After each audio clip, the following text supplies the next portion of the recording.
Buenas tardes, chicas. Como les había comentado, les iba a hacer este video explicándoles las respuestas porque no alcanzamos a hacer la socialización del taller en clase. Y de pronto es importante tener la explicación para tener más claridad mañana en el examen. Entonces vamos a hacer primero esta sección que nos hablaba de condicionales. Entonces vamos a ir punto por punto. Entonces vamos a empezar con el primero. El primero nos habla de que si llueve, el piso se moja. Como pueden verlo, identificamos primero el condicional, nos habla de llover y de mojar, son verdades generales que suelen suceder, entonces en este caso identificamos que es el condicional cero. En el condicional cero, tanto la condición, que es la que empieza por if, como el resultado, que es este que está acá, ambas van a ir en presente simple. Entonces tomamos el verbo que está en paréntesis. Acuérdense de la S de la tercera persona porque en este caso se trata del pronombre it. Y acá también estamos hablando de que el suelo se moja, al suelo también lo reemplazaría el pronombre it, entonces gets con S, wet. Sencillo, vamos con el segundo. Entonces, el segundo nos habla de que te enviaré una foto si encuentro el correo, ¿cierto? Entonces identificamos que en este caso se trata del condicional número uno, cosas que son probables, en este caso si encuentro el correo, te envío la foto, identificamos primero nuestra condición, que es esta que está acá. Acuérdense que para el primer condicional, la condición va en presente, simple. Entonces, if I find the email, I will send you the picture. Y acordémonos que el resultado en el condicional uno va con futuro de will. ¿Ok? I will send you the picture. Vamos a movernos entonces al tercer punto. Entonces el segundo nos habla de que si los bebés tienen hambre, entonces lloran. En este caso se trata de un condicional que nos expresa una verdad general, información general sobre el mundo. Es el condicional cero. Recuerden entonces que simplemente lo escribimos en presente simple, tanto el resultado como la condición. Entonces acá se trata del verbo to be. Los bebés, el pronombre que lo reemplaza sería they. Entonces escogemos simplemente la forma del verbo to be para they, que es are. If babies are hungry, they cry. Como se trata del pronombre they, no es necesario ponerle ninguna S ni nada. ¿Okay? Vamos a movernos ahora al cuarto. El cuarto nos dice, si tengo suficiente tiempo, iré a la fiesta. Entonces, en este caso se trata de un condicional que nos habla de cosas que son probables a futuro, que son reales y probables. Entonces, vamos a escoger el condicional número uno. Identificamos la condición. Acuérdense que la condición para el condicional número uno va en presente simple. Entonces, acá simplemente sería if I have enough time. Y ahora sí, el resultado va con futuro, con will. Entonces, nos quedaría I will go to the party. ¿Ok? Vamos con la quinta. Entonces, la quinta nos dice que iría más frecuentemente a vacaciones si tuviera el dinero. Perdón, si tuviera el tiempo. Entonces, en este caso, como está expresada la oración, nos habla de situaciones que son hipotéticas, si tuviera más dinero, si tuviera más tiempo, si yo fuera tal cosa. Entonces, en este caso, acuérdense que toca identificar primero la condición, la que empieza por ir. Entonces, si tuviera más tiempo. Acuérdense que para el condicional número 2, este se trata del condicional número 2, vamos a poner el verbo en pasado. Simple. Entonces, acá sería if I had, el pasado de have is had. Ahora vamos a revisar el resultado. El resultado siempre va con would, could o might. Vamos a hacerlo con would para que sea fácil. I would go on vacations. ¿Ok? Ahora vamos a pasar al ejercicio número 6. El ejercicio número 6 nos habla de que si hubiera sabido que tú estabas de visita, te hubiera ofrecido comida. Entonces acuérdense que este es el condicional número 3, el que nos habla de cosas que pudieron ser pero no fueron. Entonces para este tenemos que identificar primero la condición. La condición, acuérdense que va en pasado perfecto, es decir, had.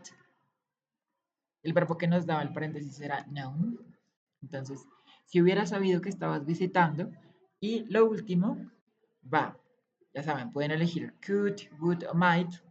Entonces en este caso era I would. Y lo siguiente va en presente perfecto. Entonces I would have ordered. El participio de ordenar es con ed, es un verbo regular, entonces no hay problema con eso, ¿vale? Ahora vamos a movernos al punto número 7. Entonces el punto número 7 nos dice, si yo fuera tú, haría lo mismo. Entonces en este condicional, acuérdense que lo que tenemos que mirar es la intención. En este caso nos habla de situaciones hipotéticas y reales, porque pues yo ciertamente no puedo ser tú. Si yo fuera tú, como nos habla de esas situaciones hipotéticas, identificamos que es el condicional número 2. Acuérdense que va en la condición en pasado simple. Acá, ustedes lo que les he explicado varias veces, if I was sería como la forma indicada del pasado del verbo to be para el pronombre ahí, pero acuérdense que se hace una excepción en los condicionales y siempre, por eso se las pongo en asterisquito, se va a hacer con where. Todos se van a hacer con where cuando se trata del segundo condicional, en caso de que se trate del verbo to be. Y finalmente, do, acuérdense que el resultado del segundo condicional va con would, could o may, lo vamos a hacer con would para que sea más fácil, ¿ok? I would do the same. Y finalmente, vamos con el último. Entonces, si me hubieras llamado más temprano, te hubiera ayudado. Identificamos entonces que la intención es el tercer condicional. Cosas que pudieron haber sido, pero finalmente no lo fueron. Entonces, acá vamos a poner esto en pasado perfecto. Had called. Acuérdense, el participio de call es un verbo regular, simplemente se le agrega de. If you had called me earlier. Ahora vamos a continuar con la siguiente estructura. Ya sabemos que empezamos con would, y esto lo ponemos en presente perfecto. Entonces sería have helped, ¿ok? If you had called me earlier, I would have helped you, ¿ok? Esta sería la parte de condicionales. Ya saben más o menos el proceso de identificar qué tipo de condicional se tiene, cuál es la intención, identificar si es 0, 1, 2 y 3. Y dependiendo de cuál condicional hayan identificado, ya saben, la condición va con cierto tiempo verbal y el resultado va con cierto tiempo verbal para cada uno de los casos. ¿Ok?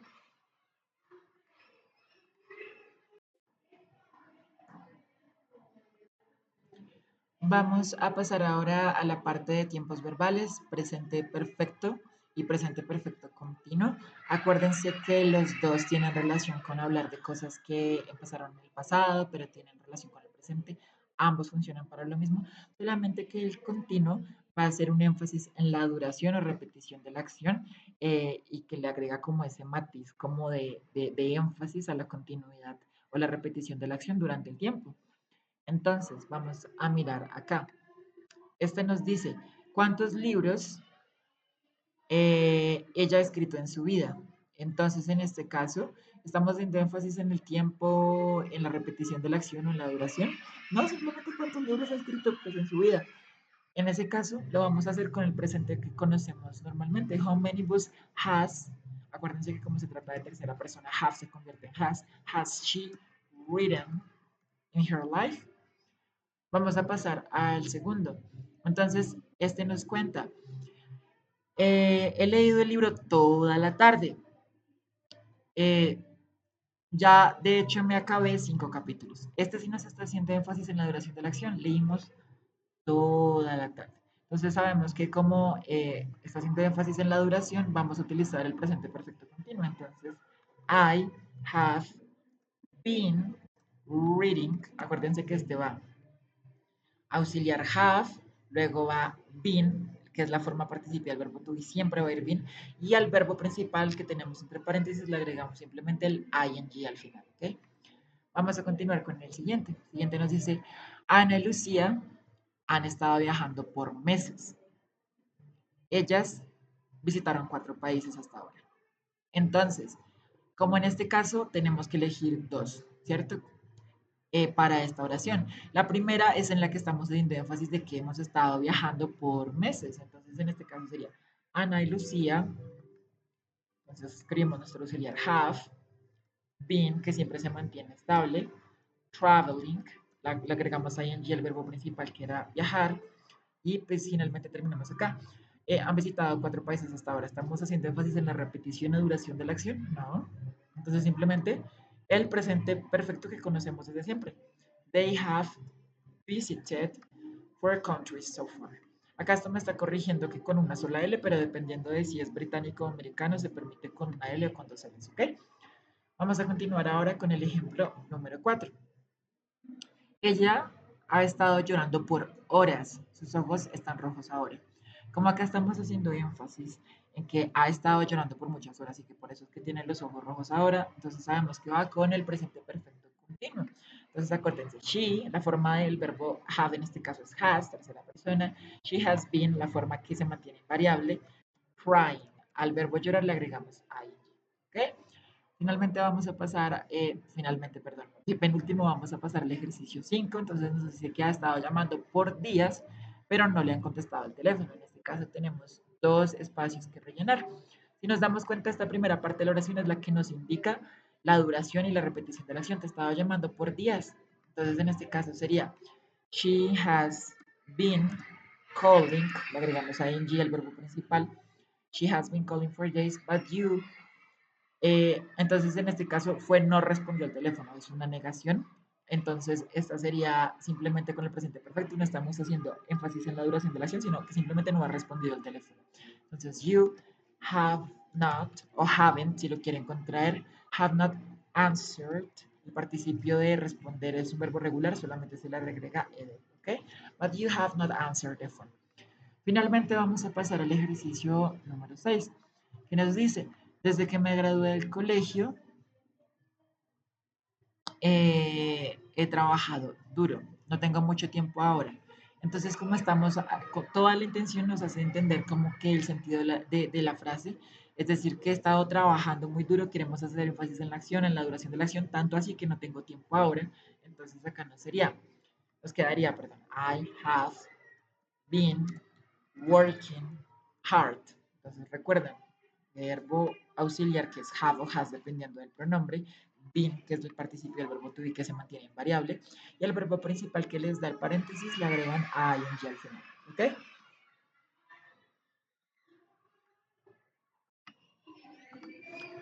Vamos a continuar con la parte de eh, phrasal verbs o prepositional verbs.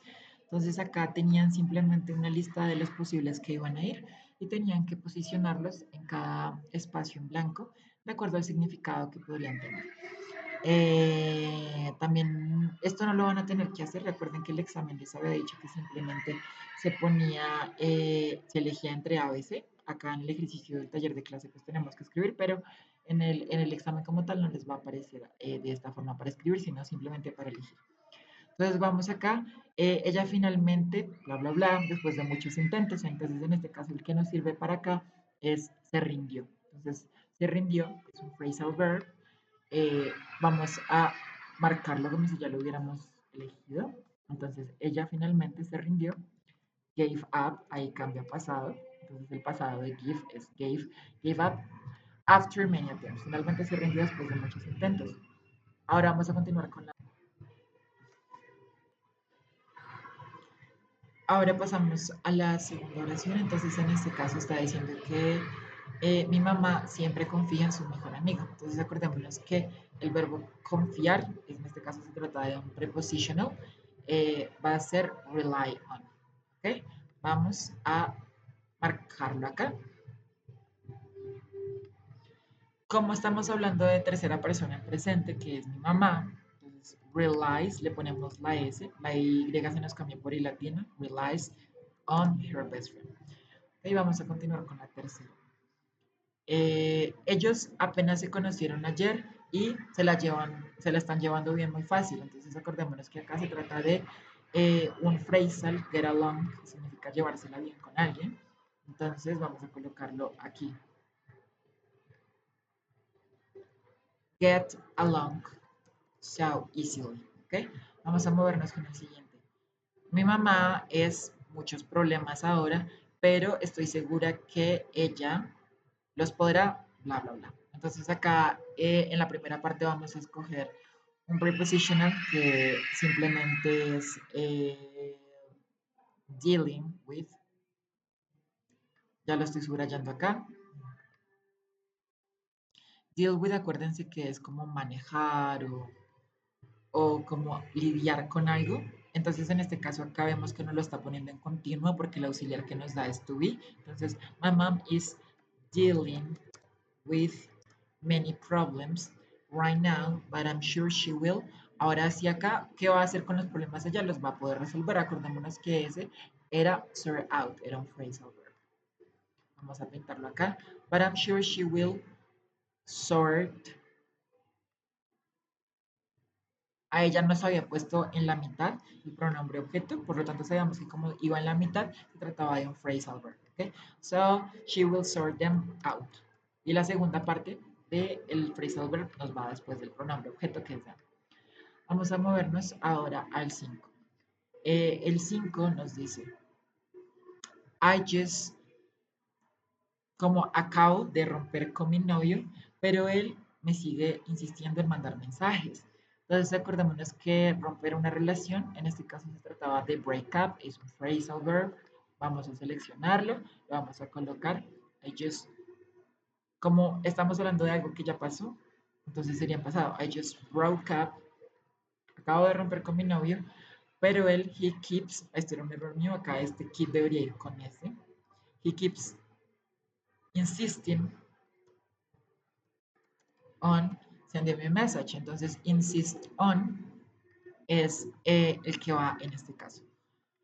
Eh, Ustedes me dirán por qué lo pusiste como insisting con ing al final. ¿Se acuerdan que este es el otro tema que estábamos viendo, que era patrones verbales? Para cuando el verbo principal es keep, el que le sigue va a no ser con tú, sino con ing. Entonces, en total, este patrón verbal nos quedaría. Keeps insisting on sending me messages. Como me hiciste en seguir enviando mensajes. Vamos entonces a continuar ahora con el ejemplo número 6. No me sentía cómoda en la fiesta, por lo tanto, entonces vamos a mirar acá. Acá vamos a elegir el phrasal que se llama escaparse. ¿Ok? Run away, escaparse. So I, como está en pasado, ya no sería run, sino run away. Vamos a continuar ahora con el 7. She was so ill. Ella estaba muy enferma, pero finalmente ella está. Vamos a mirar acá cuál nos habla de recuperarse. Entonces, acuérdense que para eso utilizamos el phrasal verb get over. En este caso, la oración ya nos da el auxiliar is, significa que es un tiempo continuo. Entonces, la siguiente va con ing, getting over. Perdónme, aquí va con doble T. Se está recuperando. Y finalmente, la única que nos queda es arrojar, que es un phrasal, throw away. Entonces, por favor, no arrojes la basura, don't throw away. Por favor, no arrojes la basura por fuera de la canica. Entonces, en este caso, como se pudieron dar cuenta, es más de encontrar el significado de la lista de verbos que tienen aquí y ponerla de acuerdo al contexto que les da la oración. ¿Qué pistas pueden encontrar? Como por ejemplo en el caso de acá que había pronombre objeto, sabemos que los pronombres objetos van en la mitad únicamente con phrasals. Entonces, acá, ¿cuáles serían los posibles phrasals que irían dentro de esta oración? Entonces pueden encontrar estas pistas, pero esto más que todo es de aprenderse el vocabulario que vimos de phrasals y prepositionals para poder entender el significado y completar las oraciones de acuerdo a los contextos que nos dan.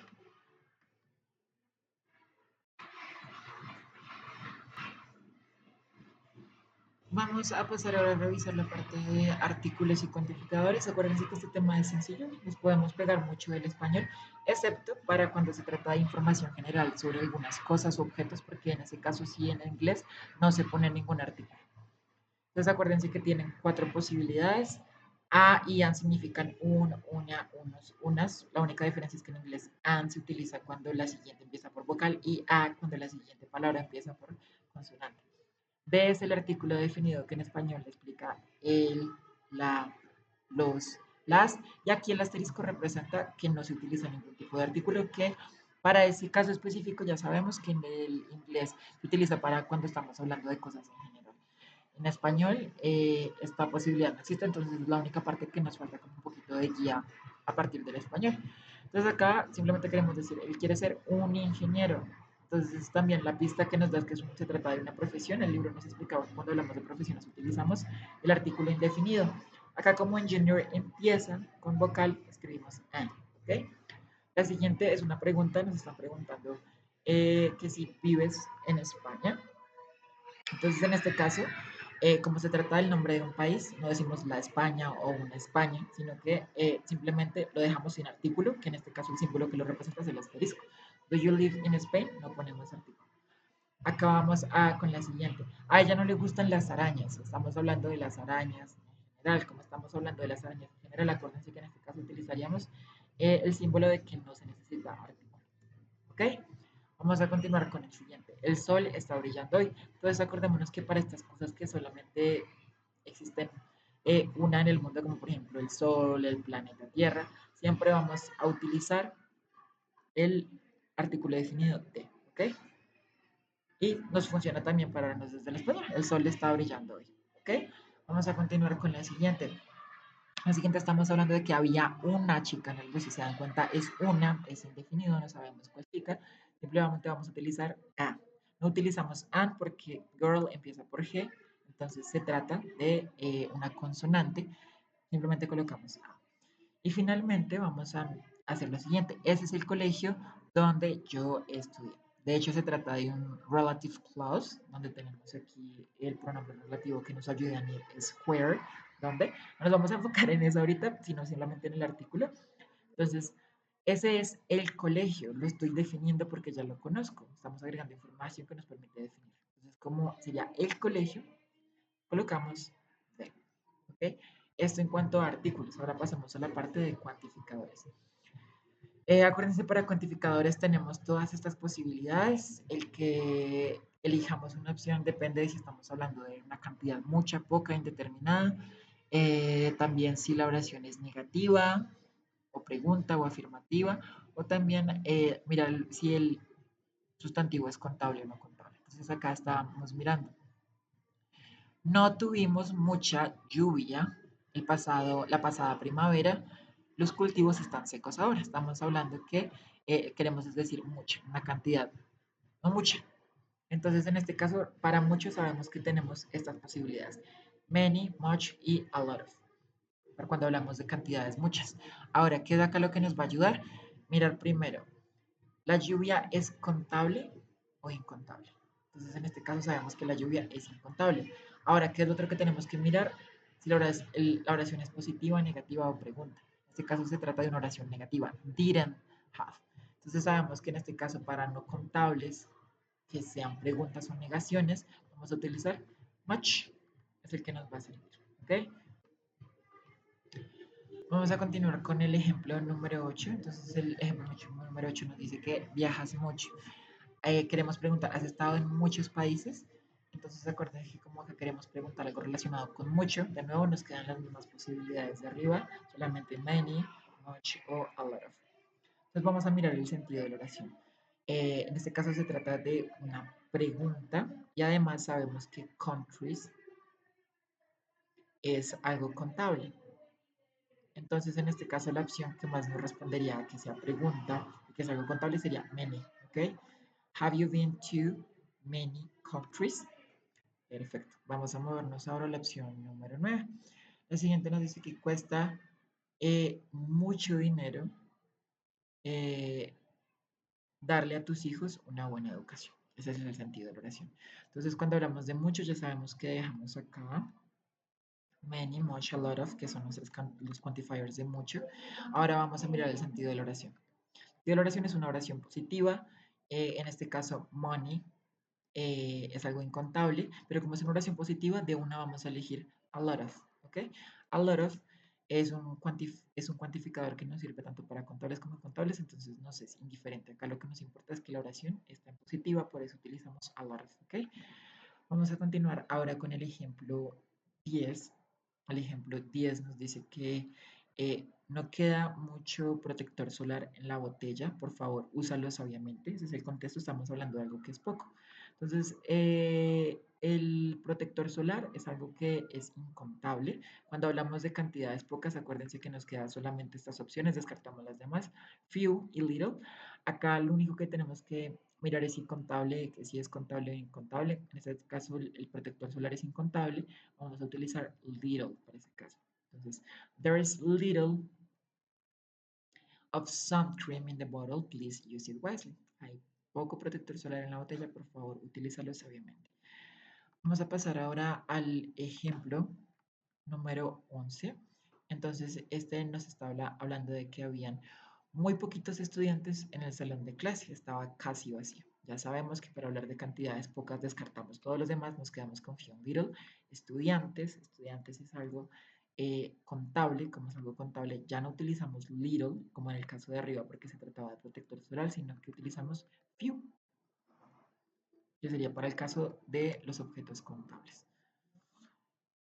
There were only few students in the classroom, it was almost empty. Vamos a movernos ahora al ejemplo número 12. El ejemplo número 12 nos dice, hay algunos estudiantes nuevos este año, como la cantidad es indeterminada en este caso, para las cantidades indeterminadas acordémonos que utilizamos simplemente any y some. Entonces, acordémonos que acá la diferencia es en el sentido de la oración. Entonces, any nos sirve para hacer preguntas. Entonces, vamos a ponerla acá, any. Are there any new students this year? ¿Hay algunos estudiantes nuevos este año? Y vamos ahora con el último ejemplo. Mi hermano, aquí me faltó el verbo, perdónenme, mi hermano took. La cantidad es determinada, no nos están dando el contexto de si son muchas o pocas, entonces simplemente elegimos los que nos sirvan para indeterminadas, que son some y any. En este caso, como se trata de una oración afirmativa, vamos a utilizar some. My brother took some photographs, ¿ok? Perfecto. Entonces, acuérdense que en esta parte de cuantificadores, ya sabemos, tenemos en cuenta varias cositas, si estamos hablando de mucho, poco e indeterminado, si estamos hablando de una oración positiva, negativa o en forma de pregunta, o si el sustantivo es contable o no contable. Entonces, cuidado con esta parte. Finalmente, la última parte que teníamos que hacer era con nuestros relative clauses, nuestros pronombres relativos. Aquí teníamos la lista, teníamos que posicionarlas dentro del texto.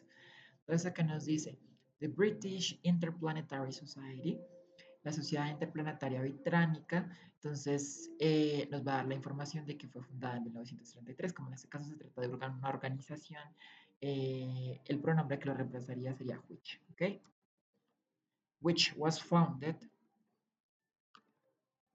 in 1933, is an organization that promotes space exploration, es una organización que promueve la exploración espacial. En los primeros días o en los días iniciales o en el inicio de la humanidad, estamos hablando de tiempo, acá elegimos when. Acuérdense lo que vimos hoy, como se trata lo que sigue al pronombre relativo es un sujeto, entonces vamos a utilizar when. Si fuera un verbo, lo que le sigue acá, no utilizaríamos when, sino which, ¿ok? Entonces, when humans have not yet been into space, cuando los humanos todavía no habían ido al espacio, they work on the designs of four rockets, ¿ok? Más recientemente, ellos han peleado a favor de construir una estación espacial en Marte. Entonces ahora estamos hablando de Marte. Entonces para Marte, como es un lugar, vamos a utilizar where. Lo mismo que pasó con where que revisamos hoy. Si lo que le siguiera acá al pronombre no fuera científicos, que se trata de un sujeto, sino que fuera, por ejemplo, un verbo, ya no sería con where, sino con which, ¿ok? Donde los científicos pudieron estudiar las rocas y el clima. Al día de hoy, o sí, hoy en día, la sociedad está siendo dirigida por el doctor Robert Parkinson. Entonces acá estamos hablando de Robert Parkinson, se trata de una persona, entonces el pronombre que nos lo reemplazaría sería, ¿ok? Quien ha trabajado por varias compañías aeroespaciales, pero en 1940 its chairman was science fiction writer Arthur. Entonces acá cambiamos de persona y vamos a mencionar en este caso que este man escribió una novela, entonces cuya novela A Space Odyssey, como estamos hablando de una relación de posesión, vamos a hablar de un hombre, Arthur Clarke, cuya novela, entonces acá cuya, acuérdense que traduce whose, que fue el pronombre relativo que vimos ahí, whose novel A Space Odyssey was made into a well-known science fiction film, ¿okay? Cuya novela fue convertida en una muy conocida novela de ciencia, perdón, en una película de ciencia ficción. Entonces, así más o menos quedaría el tema de completar los pronombres relativos para el relative clauses. Y bueno, espero que el repasito, aunque haya sido rápido, nos haya aclarado algunas dudas o nos haya podido ayudar a practicar.